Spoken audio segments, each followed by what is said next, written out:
The views and opinions on the Craig L. Hayes Show do not necessarily reflect those of Westgate Resorts, ownership, or management. And now, on with the show. This is the Craig L. Hayes Show. All right, welcome back, everybody. We are here with Leo Hauk. We are talking more about show business. We are in Elvis Presley's dressing room here at the International Theater in the Westgate Resort, Las Vegas. Continuing our discussions about show business, and this is episode number 3, and we're going to continue doing it. And Leo, you had a couple more stories before we move on to the Manilow install, which was real fun. Yeah, we did a Chevron show in Salt Lake City in the convention center, and it was a set. It was a pool with a little bridge, and we actually filled it up this plastic, and it looked like a pool with a little bridge. So we're way behind. We're like hours behind, and we got these little garden hoses. So I didn't know that the systems in the convention centers years ago, that the sprinkler systems are tied to the hoses. I didn't know that. I thought it was two different. So we're out there, and I said to Tita Niles, she was a carpenter, I said, let's rinse out that stagnant water so it don't smell out on the loading dock. And I hear, closer and closer. All of a sudden, I see these fire trucks pulling into the loading dock. I drop the hose, I run inside. So she got, they talked to her, this and that, ba-ba-bum. So they made us pay for the hose. Dick Wright, I'll pay for the hose. So I was rolling the hose up, and the engineer goes, give me the hose. I said, no, that's ours. You don't get that hose. Yeah, just paid for it. That's so. right. So thank God we're going to use 2 of 75-footers. I said, they'll only use 1. Because I thought they leaked, like the old ones used to do years ago. Yeah. So then on the loadout, we're emptying the thing. And there's a drain on the floor. They said, use the drain. And it went right downstairs into an office, brand new offices. So that was their fault there. Yeah, well. That was crazy. They have those things that sound like birds when you're crossing the street. I said, well, you could get killed like that, I guess for blind people, they make birds look. Yeah. I said, I never heard of something like that. But now they got electric cars that'll run you over. You don't even hear them. Yeah, that's true. Yeah, that is. It's like, we've done conventions and these electric cars pull in and you don't hear them. Next thing you do, you turn around, they're right there, right by you, and it's like, holy crud. Yeah, they'd run you over so quick and you wouldn't even know they came. So what was the other one? Something at Harris. You had some Harris, real fun. I got there. one, and then let me do 2 real quick, and then we'll get to you. Yeah. Harris, it was opening night for Spellbound, and we got a bunch of torches. They use that Z-Tech and you dip it in Coleman flu. So I was the guy. I made a pan, 6-inch deep pan I got like 8 gallons of Coleman fuel that I soaked, and I give him the lighter. So the guy Mitch, one of the dancers, got all flustered up, and he didn't know what to do. So he takes the lit torches and throws them on top of these open cans. In 2 seconds, the whole wall is on fire. So me, Dave Neff, Jim West, Tony, I forget his last name, Mickey Rasta, we put this fire out with dry chemical fire extinguishers. Thank God, because, it took like 8 days to get that powder off the stage and all of the props. It was horrible, man. Yeah. So at the end of the thing, this was opening night again. My friend J.R. Thompson was the TD. Everybody was sitting on the stage. J.R. saying, what happened to the cage that was coming out of number 2 leg? How come no one was there to catch the cage? He was frustrated. So Mitch is going, trying to raise his hand. JR, what, Mitch? He goes, what about the fire, JR? JR goes, we'll get to the fire in a minute. So that one, and then there was one more I had to say. What was that one, too? Oh, we were at the Shrine Theater in L.A. doing a Microsoft gig. They wrote this whole show about on a van. It was a computer inside a van. So they're pulling up this little ramp. I said, I'll drive the car. So Pop says to me, Dick Wright says, you ain't insured, you ain't driving that car. So this guy, Steve Kitt, worked for TPN. He was a production guy, worked for that company. He gets in the car and he's driving up that little ramp to get onto the theater. And this janitor comes flying out the door with his cart and smashes the door on a brand new van. And now they got the computers inside there, so they don't know what to do. So I said, Pops, come here. I said, why don't you do this? Why don't you go to the airport and rent a silver van, the same color, and I'll switch the doors. You just take full coverage. That's all. You pay, they pay for that, because otherwise, how are you going to do it? I tried to take the dent out, so now it's lunchtime. The guy comes walking next to me. He goes, "That's gonna be a meal penalty," he says. I said, "Wait till the old man hears that." Not 10 minutes later, he goes, "Send them all home!" He was screaming. But I did that. I changed the door, and they did the show. Saved the day, I guess. It was crazy. Always something happening, All right, so then we come to Starlight Express ends. Yep. Barry Manilow comes in. So we have this spider truss. It looks like a bunch of tubing. It just looked like a big hand, like you took your hand to a palm of basketball, and it was all over the theater. They didn't use any of the pipes. All the system pipes were dead. Yeah, they were all blocked up. They had ramps and everything. It was a pretty elaborate show. Yep. During that time. That's when automation started taking off. So we cut that thing up. Bunch of guys. We were riding them pieces in like construction workers with chain mowers. It went pretty smooth. It really did. Yeah. Then we get to the wonderful portal, the 8,000-pound portal downstage. Yeah. So the system's on in the. The funny part about that is, just before we get that, when they built it, I kept getting told, "Oh, it only weighs this much. It's only going to weigh this much," and as this portal, it's the big M. It's a big M. It says it's for Manilow, and but the designers and everybody said, "Oh no, it probably only weighs about 2,000 pounds, 1,500, 2,000 pounds," and I'm like, I don't know about that, and it came in. It was 4,500 pounds, which means you got to put almost 9,000 pounds on the arbors.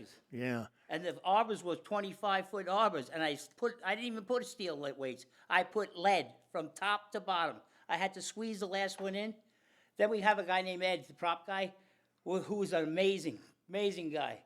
He welded these 3 pipes together like a truss with fish mouths. It looked beautiful. And that's so when we started to pick up the portal, you couldn't do 1 pipe. No way. Couldn't even do 2 pipes. No. So we had to put 3 pipes together, and where the points were, they were falling in the middle of the 10-foot bay. And it was bending the pipe in between the 10-foot picks. So I had to move the points on the top to get picked directly. Yep. Where the pipe goes up. That's how close it was. Yeah. And you start moving that thing, you got a couple of guys pulling it, you got to stop it right away. It was a feat. We did a good job on that, boy. Yeah, that was right to the.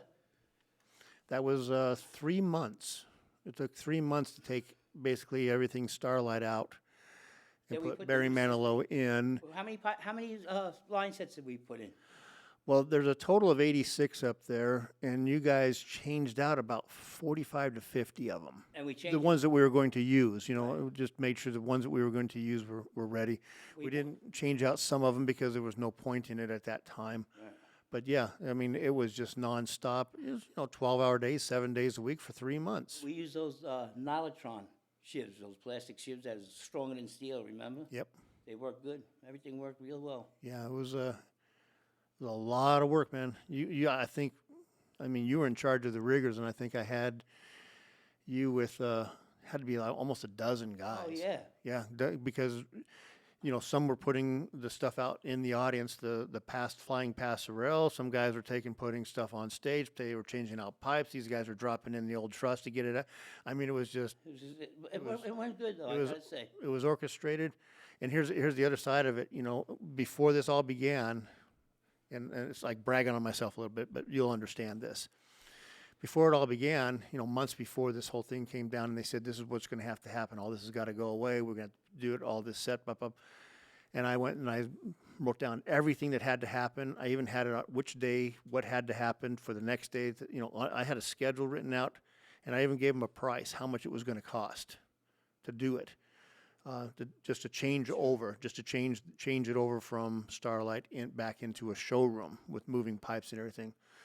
And that's including the stage work. That's including curtains. That's everything that it took to make it. How many curtains, fiber optic curtains, did we hang out in that? I mean, floor, it never floor, stopped. right? Yeah, it never stopped, man. And I gave him a price and said, here's how much it's going to be, and it was like $500 and some thousand in labor. It was cheap actually for that kind of for much as we've done. But it came in $3,000 over budget.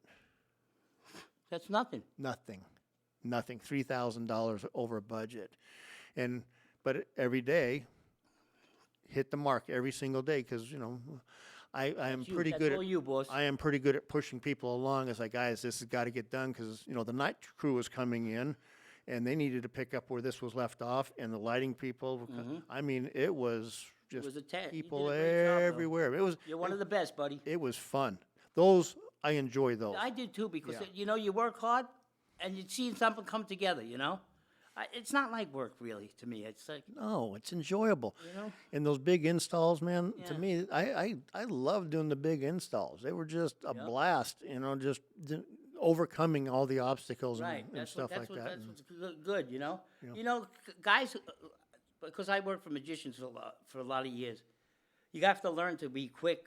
You can't sit around and think about what you got to do. It's got to be like Akeem. Akeem is one of the riggers in our town here. He's amazing because he grew up having nothing during the shows, and he had to make something out of nothing. Yeah. He was terrific when it comes to quick, on his feet thinking. But we got along so good because I'm good at that kind of stuff too, Yeah, you are. You're really good because Because you got I to think you and I had so many conversations. How are we going to fix this, Leo? Yeah. You'd be like, well, we're going to do this and this. And I was like, okay, just go do it. Just go do it. Just. When I worked for Mark Kalin, he had this guy buying the show. He's out in the thing, and I never told him I can't do it. He almost started crying because I told him there's no way you do it. It's going to look right. I can't. I need something to be done. And he looked at me like I let him down, but it's true. I built him he does this. What's it called? Billiard balls, sleight of hand, and it's an oak bench with an oak little square box where he puts the balls in. So he had this old rickety one I made out of solid oak, stained, and gave it to him for Christmas. He started crying. He goes, he had it in his house, but then he started using it. He was going to keep. That's how beautiful it was. That was a nice gift to give him. That was nice. Very nice. Yeah, they were very good to me. Those people, it was like a family. You know what I mean? This business ain't big. There ain't too many. There ain't a lot of. We go to shows when I was on the road with Microsoft and them guys. We go to Orlando, and guys come to our town too as roadies. Yep. So you learn to be like a family. They bring you to your houses. We bring them to our houses. And that's what it is, it's a small clique. It's not really, really big. Yes, and there's not a lot of people in the entertainment industry, and yeah, you get to know a lot of them, and you see them other places. Now it's a business. Years ago, they used to do shows, winging it. Now it's all flights and this. Everything's got to sync.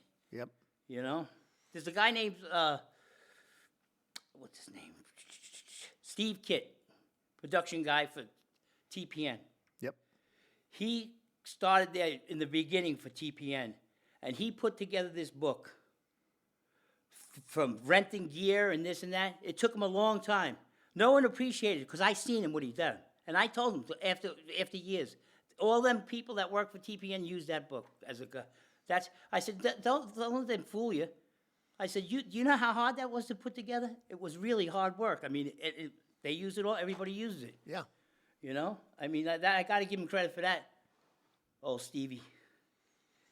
Met a lot of nice people on the road. They take you in like their family. I mean, you're either going to drink or you're going to go to bed. Sometimes I fall asleep one boot on, one boot off. No, but that's what it is. You just wear yourself out. So, yeah, so let's see. We got the show in. It got opened. Manilou's happy. Everything's going. And then it's time to take Manilou's show out.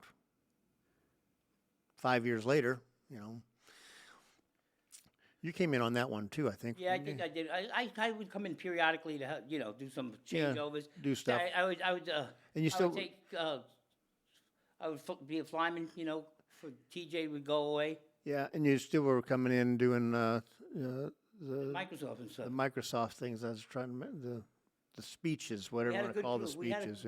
We had a good crew. It took a while, but Dick Wright knew how to put people where to put people. I got to tell you that. He was a genius when it come to that.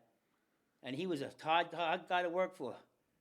You either hate him or you like him. Yeah. Well, the whole thing comes down to it. He just wanted things done and just right. go make it happen, and he loved you. That's But right. but if you were a problem child, He fight. I hadn't seen him. We'd be on the road, and he'd be watching the local crews, because he was the TD for the Carpenters and all that, everybody. Coffee time, he'd go over to Greg Decker. Send that guy home, send that guy home, send that guy home. Because he don't tolerate that shit. No, you got to. You're here to work. Yeah, you're here to work, not just to build a paycheck. That's for sure. There was a guy named Chong from San Francisco. He wanted to fire the guy. I said, put him in the basket with me. They became great friends after that. Yeah, Miss Dick. Yeah, he was a And then, he's good telling me- guy. Good guy. I'm driving a forklift. Now, this is a union house. And Gordy's screaming. I'm putting these 8x20s on the flatbed. You got to get them right, Yeah. I put 4 or 5 without one shot. Bing. The last one was a little crooked. He starts screaming at me, Gordy. I said, I'll impale you with this forklift. So now the guy comes over as a Teamster, big Samoan, dude. I couldn't hit, if I hit him with the forklift, he would live and kill me. So anyway, he says, I go, oh, man. So the old man started to talk to me. He goes, I'll pay you to stay here. You sit down and let Leo do it because he's faster at it. It's real hard to swing them things, to put them on the flatbed, right. Yep. He goes, you were doing so good. I said, if I did 4 in a row without even backing up, give me a break, Gordy. So now the Samoan, so he's sitting there watching us. So I go, I see Corey from SGA, big Corey, my buddy. He's probably 6'6", 300 pounds, man, old farm boy. He played football. Oh, my God. So I see him there. I said, hey, stand behind Dick because I think we might need backup. So he stood behind. Dick looks behind him and sees this tower standing next to him. He goes, is that your buddy Leo? I go, yeah, I got you covered. Don't worry. He loved that. They were great friends after that. Yeah. Showbiz, man. I'm telling you. There's Never a dull moment. There's never a dull moment. It's You'll never fun. do anything else if you do this business. Yeah. But it's changed, too. It has. A lot of it has changed, and it's We've been through the good parts. yeah, I think, my dad, my uncles, and everybody got the really cool stuff, the Sinatra stuff and all that.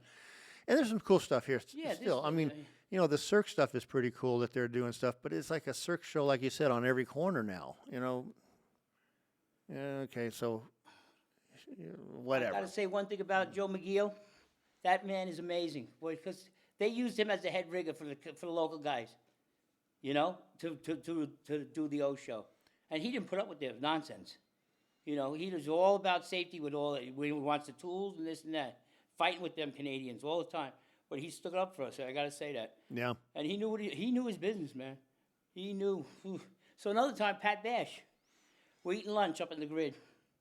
I just met this guy. So I told him I'm bringing in my Bolson's chair. He goes, "What do you?" I said, "Because we work under the grid. I want to be comfortable." I go, "I got this lazy boy with these rated eyes," and I told him. So that is a kid called Chris Hartzell. He was just starting out, I think, pretty much. And he was good friends with, his father was good friends with Pat. Yeah.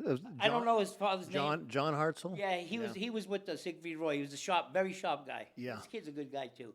So anyway, Chris is counting cables with the cable counter. Taking forever, and I need the counter. I grabbed the cable out of his hand, and I ran across the grid. Every well, 10, 20, 30, 40, 50. I went around the upright. That's how you count cable. So he goes, that's when he first met me. I had these white beaters on and these combat boots. He goes to Joe McGee. He goes, since when do you hire, what do you call me, white supremacists or something? Wow.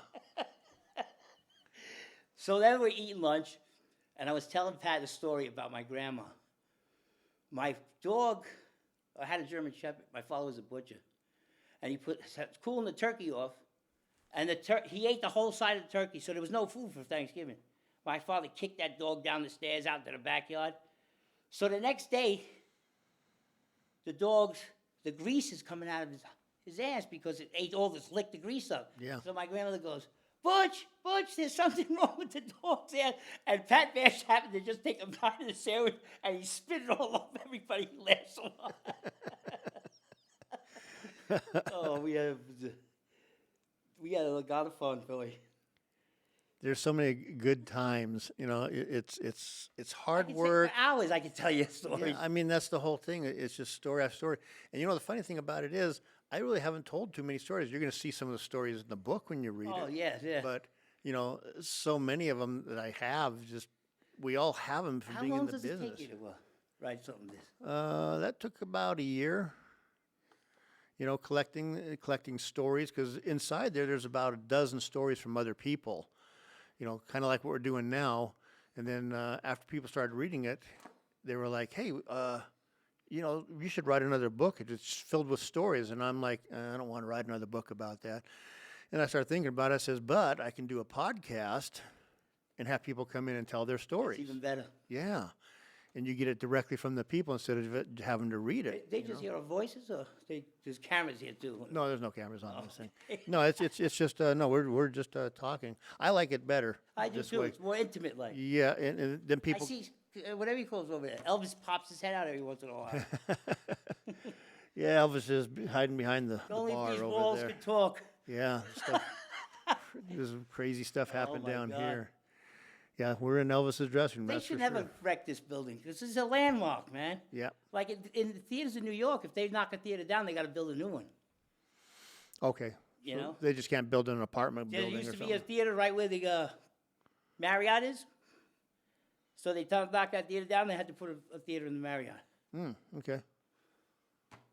Well, got to do what you got to do, I guess. Keep the entertainment going there.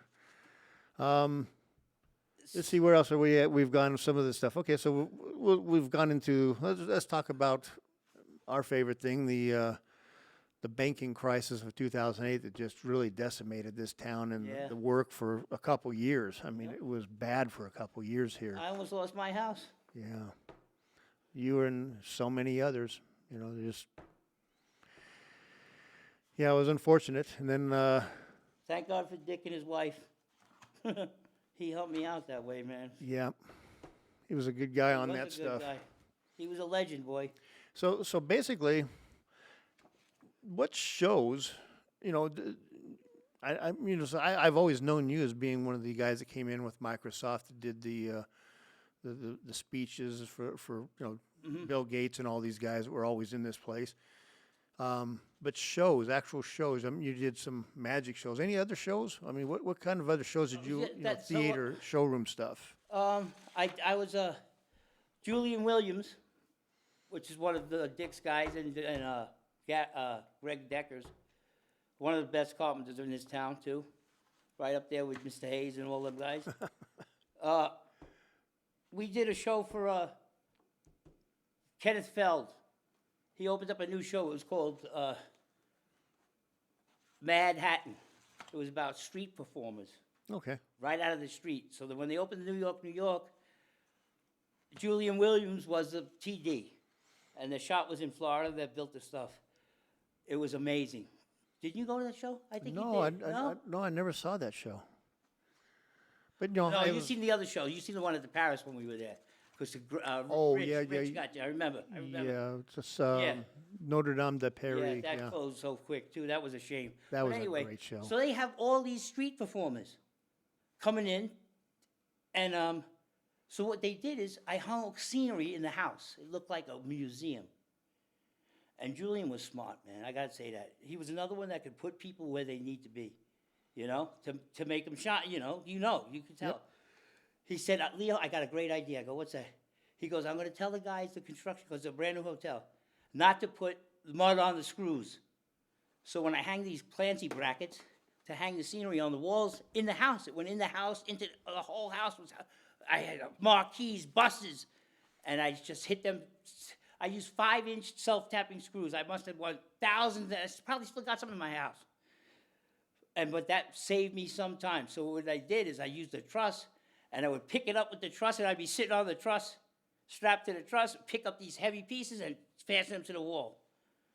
It was beautiful. What I tell you, they did a beautiful job on the scenery. So that's when Jeff Rettinger, he was his company put the fly rail system in there. I think the shoes were wheels. They weren't just. Oh. Yeah, that was the first aluminum. They weren't track Teflon, thing. huh? Yeah, no Teflon, just wheels and on an aluminum track. It was a nice Wow. track. So I guess Jeff wanted to get his guy in there, Scott Bryceman. He was a flyman. But I trained Dave Swale, that kid from Detroit. I go, do you think I would put you in a job and make you fail? It would never happen, dude. No. So Jeff was saying, he can't do that job. I said, you think I'm going to make that kid fail? Ain't going to happen, dude. He'll shine. You'll see. Look at him today. He sees overseas. He's the head rig over there. Yep. I taught a lot of people, a lot of stuff. Yeah, it's I learned from the best local one guys in the business. Yeah, and then These guys are the best. Arthur Ashington, Wally Rapp Sr., unbelievable. Eddie Diaz taught me. I worked in a bag house back then. That was great. I loved that. Hemp house with them big bags. And I was a little skinny thing. And I see Eddie get up on that little thing. It looks like a plank you walk on. Mm-hmm. And he clears the bags. He elbows them. They're 200-pound bags. They knock me right off. He beats the shit out of them. I talked to him. His birthday's the same day as mine. He worked for me at, his brother was the boss on the Ram crew at Search for Tomorrow. That's how, and he would come on his and then, we'd leave for his matinees. And he took me on Broadway shows, installs and everything. He taught me a lot. Very nice guy. I talked to him today. well. They're all gone. What's your thing today now? What do you do? I don't know. I stay home. Yeah. I try to do things, but Yeah, you've joined the crew of like me. When did you retire? I retired 23, I think. I went out a year earlier, 64. Okay. Yeah. Yeah, I went out last August. I was 62. After 30 years, I was like, I think I need to move on. Yeah. I hadn't planned to be here more than 10 years, and I did another 20 on top of it. So I had 15 years or 14 years before. But, some 3 or 4 years I didn't make enough money, to be vested for a pension. Yeah. So I worked almost 15 years back there. Like I said, it took 10 years for me to get my local 1 card. 10 years. And I'd go, look, I'd be on the fly floor, be a flyman. The guy tap on my shoulder, where's your union card? I ain't got one. Sorry. They'd sit and watch you loading the whole show. And they go, what your job? They'd say the old time. Oh, yeah. But that was like my apprenticeship. That's how it works in a lot of those places, yeah. I mean, I worked hard. I was the first, I remember doing the first concert. It was Lou Reed. And it's raining. So my boss, my girlfriend's father's named Bob Bowman. He was a big shot. He liked me. He was a nice guy, man. I worked hard for him. And he said to me, Leo, we're on our own time. I go, what does that mean? He goes, we're going to be getting paid till 3 in the morning. So the faster you get this truck, we'll be getting paid being on the train. I'm screaming there on top of my lungs, come on! Load the truck. So I hear the guy go, who is that nut? He goes, that's my daughter's boyfriend, he says. Yeah. So then when I first started, Sid Charisse and Tony Martin, they were in the Marquee Ballroom. And it was first time I was, working the show. She slips. Send the guy out with the mop. Who do they send? Of course it's you. Yeah. And I'm sweeping with the mop, and there's all these dinner tables right at the edge of the stage. And my boss said that he could see the dust in the lights, in the spotlights. Get him off the stage. At his funeral, his wife, Mrs. Bowman, says he loves to tell that story, Leo. Get him off the stage. All this dust going in. Well, Leo, that's the end of this episode. I think we got one more in us. We'll come back and do some more. We'll think of a couple more stories because I know Trying. I know you got 1,000 of them. So you can't be in this business this long without having thousands of stories. Just trying to remember all of them is the hard part. Exactly. So, anyways, until then, Talbot, take it away. This is the Craig L. Hayes Show.